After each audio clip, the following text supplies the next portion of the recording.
Buenos días, hermanos, les saludo de nuevo en esta mañana. Damos gracias al Señor por este tiempo que nos permite compartir y les estamos invitando para que tengamos este tiempo de devocional, oración y meditación de la palabra, estos 30 minutos, y vamos entonces juntos a compartir este estudio y a orar juntos la palabra de Dios. Hoy me acompaña mi esposa, la hermana Gladys, y le voy a pedir a ella el favor, desde el lugar donde esté, para que nos acompañe en la lectura de la palabra que voy indicando, para que la oremos todos juntos. Entonces les invito para que abran su Biblia en el Salmo 119 y vamos a leer del versículo 1 al versículo 5 y vamos a orar la palabra. Hermana Gladys es tan amable y nos lee el Salmo 119 del versículo 1 al versículo 5. Bienaventurados los perfectos de camino, los que andan en la ley de Jehová. Bienaventurados los que guardan sus testimonios y con todo el corazón le buscan, pues no hacen iniquidad. Los que andan en sus caminos, tú encargaste que sean muy guardados tus mandamientos. Ojalá fuesen ordenados mis caminos para guardar tus estatutos. Vamos a orar, hermanos, conforme nos lo enseña la palabra. Cierra tus ojos y oremos juntos. Señor, qué hermosa es tu palabra. Y queremos iniciar este día, Señor, leyendo y alimentándonos de tu palabra y orando a ti conforme a tu palabra. Agradecidos estamos por el tiempo que nos diste de descanso, por el sueño que tuvimos y por esta mañana que nos permites ver y contemplar y que has creado para nosotros. Somos bienaventurados, dice la Escritura. Somos bienaventurados y porque tus caminos, Señor, están siendo trazados para nuestras vidas conforme a tu palabra. Bienaventurados son los que guardan sus testimonios, dice la Escritura. Señor, gracias por darnos de tu Espíritu, porque por medio de él podemos entender tu palabra, podemos guardar tu palabra, Señor. Ayúdanos en esto que es nuestro anhelo, nuestro deseo, con todo el corazón, Señor, que te busquemos constantemente, insaciablemente, como el ciervo brama por las aguas, Señor. Que así sea nuestra sed de ti, de tu palabra, de agradarte constantemente, de alimentarnos de ella. Así como nos preocupamos por las cosas materiales, por el dinero, por el alimento físico para llenar nuestro estómago, de esa misma manera, Señor, que estemos sedientos, preocupados constantemente de alimentar nuestro espíritu con tu palabra, nuestra vida con tu palabra, pues ese es el pan del cual nunca volveremos a tener hambre, nunca volveremos a tener sed. Nuestro Señor Jesucristo nos lo enseñó y así lo dijo. Tú encargaste, dice esta palabra que hemos leído, que fueran guardados tus mandamientos. Y qué triste, Señor, es ver que hoy en día en el mundo esta palabra no se cumple, no se obedece, no se entiende. Señor, queremos guardar tus mandamientos, pues fue un encargo tuyo, fue una orden tuya, fue tu voluntad que guardáramos tus mandamientos. Cristo lo reafirmó también cuando estuvo entre nosotros, que si le amábamos, que guardáramos sus mandamientos, que nosotros éramos sus discípulos si guardábamos lo que Él nos había ordenado y si nos amábamos los unos a los otros. Señor, ayúdanos a entender, a obedecer y a poner por obra en nuestras vidas estas palabras. Vamos a leer ahorita, hermana Gladys, es tan amable, el versículo 6, 7 y 8 del Salmo 119. Versículos 6, 7 y 8. Versículo 6. Entonces no sería yo avergonzado cuando atendiese a todos tus mandamientos. Te alabaré con rectitud de corazón cuando aprendiere tus justos juicios. Tus estatutos guardaré, no me dejes enteramente. Tus estatutos guardaré, dice el salmista. Señor, que podamos también nosotros decir esto. Y más, Señor, ahora que tú nos has dado tu Espíritu, nos has regenerado y nos has dado un corazón nuevo, una nueva identidad, una nueva vida, unos nuevos pensamientos ahorita están en nuestro ser. Por eso, Señor, podemos decir ahora que nuestro deseo, nuestra lucha, nuestras fuerzas son por guardar tus estatutos. que podamos decirlo, Señor, con propiedad, con entendimiento y con autoridad. Ayúdanos en esto, Señor, porque nuestras fuerzas humanas, naturales, no podemos. Gracias damos, Señor, porque nos diste un nuevo nacimiento y ahorita no vemos otro camino distinto sino el tuyo, Señor. Como dijo Job, de oídas te habíamos oído, pero ahorita nuestros ojos te ven y siguen, Señor, y siguen nuestros ojos el camino que nos traes a tu palabra. Ayúdanos en esto, Señor. Te damos gracias y en tus manos nos colocamos en este tiempo devocional. Que tu palabra sea nuestro alimento en esta mañana y en este día. En Cristo Jesús te damos gracias. Amén.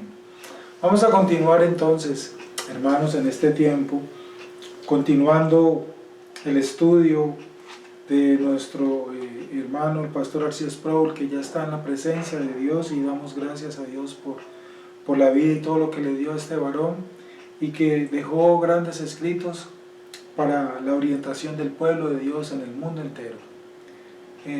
Puede la oración cambiar las cosas. Vamos a continuar. El día anterior habíamos estado meditando, habíamos iniciado el capítulo 3, el patrón de la oración, y habíamos visto en la parte final cómo Jesucristo nos dejó ese modelo de oración. La oración que llamamos nosotros en el mundo cristiano, la oración del Padre Nuestro, que lastimosamente hoy la han convertido como en una especie de amuleto, de talismán, de fetiche, y creen que con repetir estas palabras se va a producir algo fantástico en sus vidas y va a producir algo sobrenatural en sus vidas. Es verdad que Jesucristo pronunció estas palabras, esta oración, y no hay nada de malo en recordarlas y aprenderlas, saberlas de memoria. El problema es que pareciera que fuera la única oración que el hombre puede y debe pronunciar ante Dios, y Jesús simplemente hizo esta oración como modelo para que fuera nuestra guía, enseñándonos a orar, pues fue en respuesta a algo que sus apóstoles le pidieron, cuando le dijeron, y leemos ahí en el pasaje en el Evangelio de Mateo: Maestro, enséñanos a orar. Entonces Jesús dirigió esas palabras, dio esta oración, y ahí encontramos el modelo, los parámetros, las partes que debe tener una oración, para que las escudriñáramos, para que la entendiéramos. Entonces eso es lo que vamos a hacer, y eso es lo que debemos hacer, seguir este modelo de oración que nos enseñó el Maestro. Esa oración la conocemos todos, y desde niños nos la aprendimos. Yo recuerdo que desde que mi cabeza, yo tengo memoria, la oración del Padre Nuestro siempre fue el primer modo de comunicación que me enseñaron mis padres con Dios, y en la escuela y en todas partes. Muy bien, la oración del Padre Nuestro, vamos a discernir esta oración. Cuando leemos el Evangelio, pues así precisamente empieza esta oración de nuestro Señor. Dice: Padre nuestro que estás en los cielos, ¿cierto? Padre nuestro son las dos primeras palabras de esta oración. Y estas dos palabras de esta oración son, por lo tanto, radicales, según cómo están usadas en el Nuevo Testamento. ¿Y por qué? Simplemente porque la palabra Padre, hermanos y amigos que nos visitan, nos acompañan, la palabra Padre no era la forma básica de dirigirse a Dios que se encontrara en la comunidad del Antiguo Pacto. En los tiempos del Antiguo Testamento no era de uso común, no formaba parte de las oraciones de este pueblo dirigirse a Dios como Padre. Nunca lo veían así, de esta manera. Sabían y creían en Dios, deseaban y creían que lo amaban, que lo seguían, pero nunca se dirigían a Él de esta manera, como Cristo ya vino a enseñarlo, y ahora su Espíritu nos lo revela y nos lo hace ver en nuestro corazón. Su nombre era inefable. Uno no se podía dirigir a Él con ningún grado de intimidad. Estamos hablando de los tiempos del Antiguo Testamento. El término Padre casi nunca se usaba para hablar de Dios, por lo tanto, o para dirigirse a Él en oración en el Antiguo Testamento. Pero en el Nuevo Testamento, nos enseña el pastor Sproul, en el Nuevo Testamento Jesús nos llevó a una relación íntima con el Padre, rompiendo la división que simbolizaba el velo del templo. Jesús nos dio el incomparable privilegio de llamar a Dios Padre. Los judíos veían más esa figura de Padre en Abraham que en el propio Dios. Eso lo leemos en los pasajes, en un pasaje muy famoso en los evangelios, cuando tienen un diálogo con Jesús y discutieron, y eso resultó, digámoslo así, casi que en una contienda, y Jesús los reprende, ¿no? Los exhorta, y ellos dicen que no tenían, que ellos eran hijos de Abraham y que no tenían más padre que Abraham. Entonces Jesús les dice: si ustedes fueran realmente hijos de Abraham, mis palabras oirían y las entenderían. Y entonces eso es lo que nos enseña la Biblia, es lo que estamos viendo. Para ellos era más representativo ver a Abraham en esa figura paterna que al propio Dios. Aunque, repito, ellos honraban, respetaban a Dios, pero esa figura paterna como tal la veían más fácil e idolatraban, digámoslo así, de esa manera, en ese sentido figurativo, al propio Abraham, y se llamaban hijos de Abraham antes que hijos de Dios. Muy bien, Jesús fue el primero, por lo tanto, que se conoce en tomar la oración y convertirla en un discurso personal con Dios. Jesús, quien hablaba arameo, usó la palabra aramea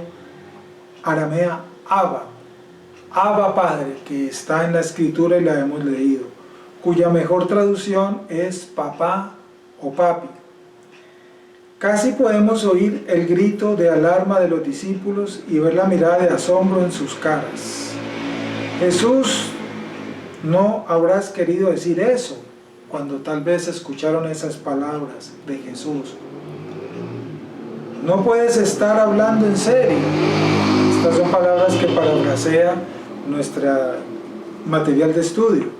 O sea que muy probablemente los apóstoles pensaron o sintieron eso cuando escucharon a Jesús dirigirse a Dios como Padre, como Papi, ¿cierto? Ni siquiera se nos permite decir el nombre de Dios en voz alta. Ni siquiera lo llamamos Padre, mucho menos Papi. Tal vez los discípulos y muchas gentes que tal vez escucharon esta enseñanza de Jesús se horrorizaban, se escandalizaban, quién sabe cuántas cosas más respecto a esto que estamos viendo. Es irónico que hoy vivamos en un mundo que asume que Dios es el Padre de todos. Y todo el mundo reza el Padre Nuestro y le dice Padre Nuestro, y así, porque así comienza esta oración, pero en realidad no lo tienen como Padre. En realidad no, el hombre natural, el hombre hoy en el mundo, la mayoría de las personas no aman a Dios, no lo ven como Padre, no lo respetan como Padre, no lo siguen como Padre, no lo honran como Padre. Simplemente son palabras repetitivas que se han convertido en costumbres, en tradiciones, en llamar a Dios simplemente Padre. Pero si nos metemos en esa profundidad de lo que es realmente tener a una persona como Padre, nos podemos hacer esa pregunta para evaluar conforme a lo que sucede y vemos en el mundo por parte del hombre. ¿Realmente tenemos a Dios como Padre? ¿Honramos a Dios como Padre? ¿Conocemos a Dios como Padre? Porque esa es otra. Ni siquiera lo conocen, el hombre natural, las personas en el mundo, muchos menos lo van a amar, lo van a seguir, lo van a respetar. ¿Y por qué no lo conocemos o por qué no lo conocen las personas en el mundo, el hombre natural? Simplemente porque no lo buscan, no lo escudriñan en la Escritura. Porque conocemos a Dios por medio de su palabra y por medio del Espíritu que mora en nosotros. Cristo nos reveló al Padre, Él lo dijo: quien me ha visto a mí, ha visto a mi Padre. Porque alguien de sus discípulos le preguntó: muéstranos al Padre. Y Él dijo, dio esas palabras bien sabias, las cuales nos enseñan. Continuando aquí con la lectura de nuestro material, repito, dice el material del pastor Sproul: es irónico que hoy vivamos en un mundo que asume que Dios es el Padre de todos, que todos los hombres son hermanos, porque esta es otra tradición que ha surgido de esto que estamos hablando. Todo el mundo dice creer en Dios, y por lo tanto todos los hombres del planeta todos los habitantes de la tierra, todos están convencidos y se creen que son hijos de Dios. Y todos se creen, por lo tanto, hermanos. Lo oímos en los clichés, la paternidad de Dios y la hermandad de los hombres. Pero la Escritura en ningún lugar dice que todos los hombres sean nuestros hermanos. Tú que me estás escuchando en esta mañana y por primera vez tal vez estás escuchando esta enseñanza que es conforme a la Biblia. Esto no es bíblico, esta creencia, esta tradición que estamos comentando. Primera gran verdad para corregir una mentira muy grande. No todos los seres humanos, no todos los hombres son hijos de Dios. La Biblia lo enseña. Por lo tanto, no todos los hombres somos hermanos. ¿Por qué? Porque si no todos los hombres no son hijos de Dios, ¿cómo vamos a ser todos los hombres hermanos? Entonces esto es lo primero que tenemos que corregir. La Escritura nos lo enseña en el Evangelio de Juan. Juan escribió: mas a todos los que le recibieron, a todos los que creen en su nombre, a todos los que han recibido un nuevo nacimiento, han sido regenerados. Parafraseando los capítulos del Evangelio de Juan, los que han nacido de nuevo, los que están siendo guiados por su Espíritu y llenos de su Espíritu, a esas personas, dice Juan en su Evangelio, Él les dio potestades de llamarlos y le da potestades en llamados hijos de Dios.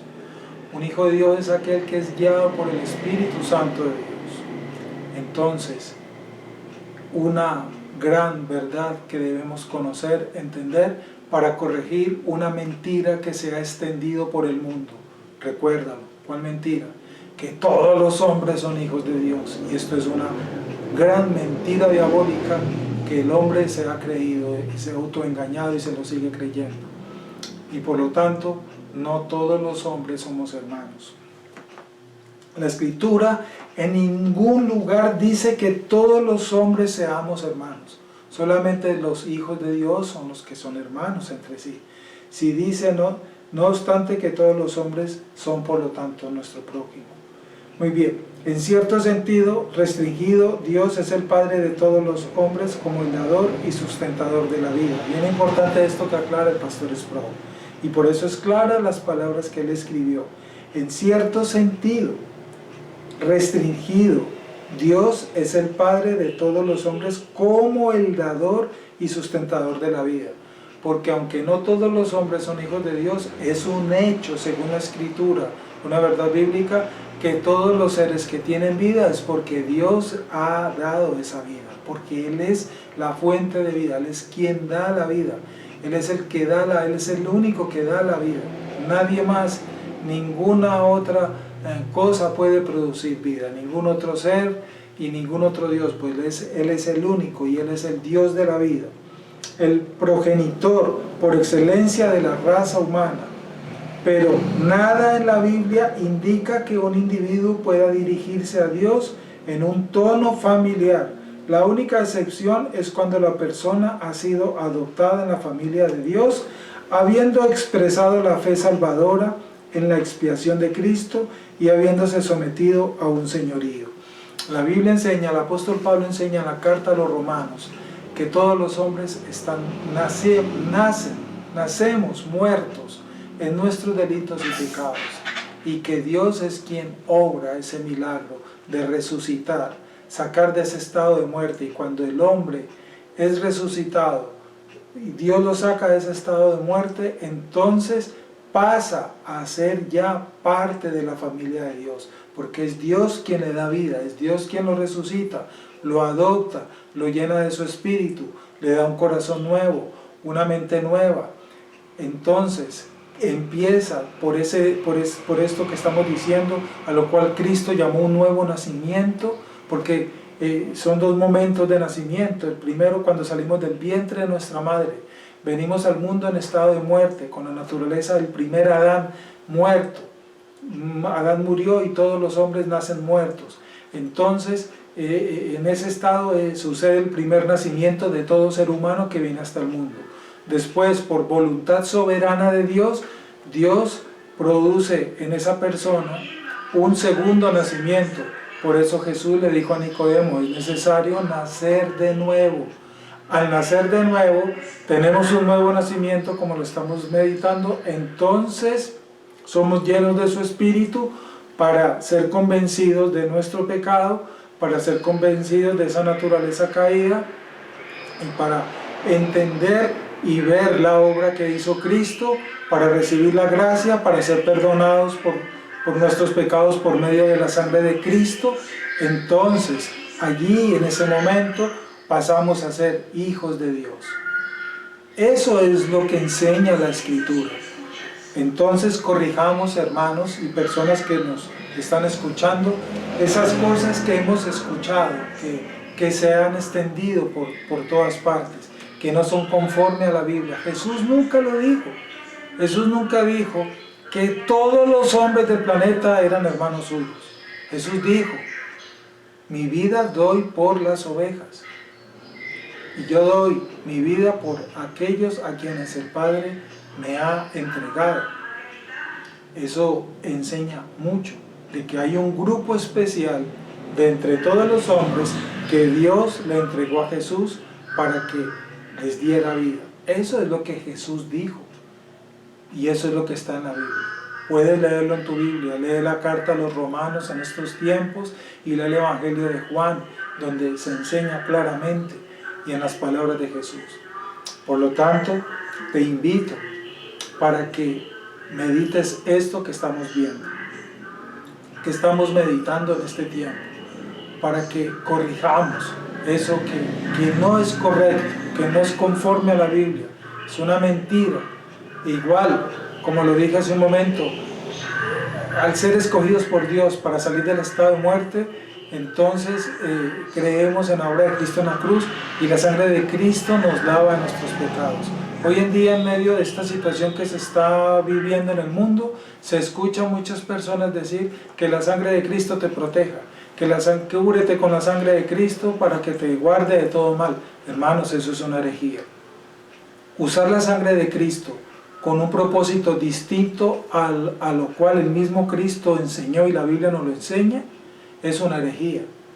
Cristo dijo que su sangre era derramada para el perdón de los pecados, no para usarla como una chaqueta para protegernos de la lluvia. Eso es una herejía, no volvamos a creer eso ni a usar la sangre de Cristo para estos propósitos. Cristo dijo que su sangre fue derramada, era derramada, la iba a derramar para lavar los pecados del hombre. Ese era el propósito, no para usarla para protección contra accidentes o para protegernos de virus o de pandemias o de cualquier otro tipo de cosa. Esas son herejías que debemos corregir y no debemos creer, hermanos. La Biblia no dice eso por ninguna parte. Cristo nunca dijo eso de sí mismo ni de su sangre. Entonces, vamos a orar. Vamos a dejar allí y vamos a continuar, si Dios quiere, en el siguiente espacio, el día de mañana, continuando con la meditación de las palabras del Padre Nuestro. Entonces yo te invito para que en este tiempo final oremos y demos gracias a Dios y que esto que estamos meditando y que alcanzamos a compartir hoy, le pido al Señor para que lo entendamos con el poder de su Espíritu y lo pongamos por obra y lo compartamos. Te recuerdo, a ti que me escuchas tal vez por primera vez, coge tu Biblia, abre la carta del apóstol Pablo a los romanos y empieza a leerlo y dile al Señor que te dé entendimiento y léelo junto con el Evangelio de Juan y empieza a leer el Evangelio de Juan, capítulo 1, capítulo 2, pero antes de leerlo, dile al Señor, Padre o Señor, o como le quieras decir, Dios, ¿cierto? Lléname con tu Espíritu por gracia y dame entendimiento de esto que voy a leer. Porque en tu conocimiento humano, en tu naturaleza humana natural, nunca podrás entender la Escritura. Es el Señor quien te dará entendimiento de esto. No lo olvides, Evangelio de Juan y la carta de Pablo a los romanos, y ahí vas a ver esto que hemos dicho hoy. Y seguiremos ampliando en estos días. Si tienes preguntas, nos las puedes hacer a través de la página del Facebook de la iglesia o de este medio, el canal de YouTube, y con mucho gusto estaremos para orientarte en tus inquietudes. Vamos a orar, hermanos, e invitados que están compartiendo este tiempo con nosotros. El Salmo 119 dice en el versículo 13: con mis labios he contado todos tus juicios de tu boca, me he gozado en el camino de tus testimonios más que de toda riqueza. En tus mandamientos, dice el versículo 15, meditaré, consideraré tus caminos, me regocijaré en tus estatutos, no me olvidaré de tus palabras. Oremos. Señor, que podamos decir como el salmista: en tus mandamientos meditaré, en tu palabra meditaré, nos regocijaremos en tu verdad. Ayúdanos a guardar tu palabra, Señor. Ayúdanos a entender tu palabra con el poder de tu Espíritu, porque en nuestro conocimiento humano no lo podemos hacer. Podríamos caer en errores, Señor.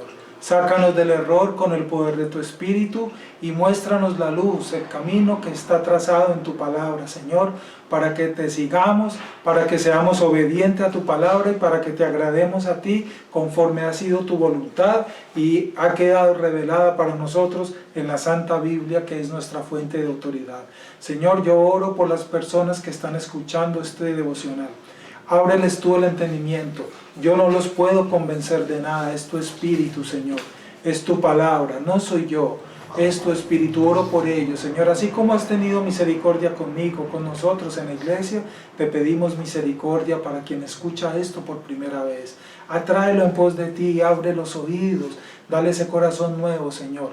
Y aquellos que estamos compartiendo y ya hemos oído tu palabra, que profundicemos más en ella, que guardemos tu palabra, que recordemos estas verdades constantemente, Señor, y que las meditemos y las pongamos por obra.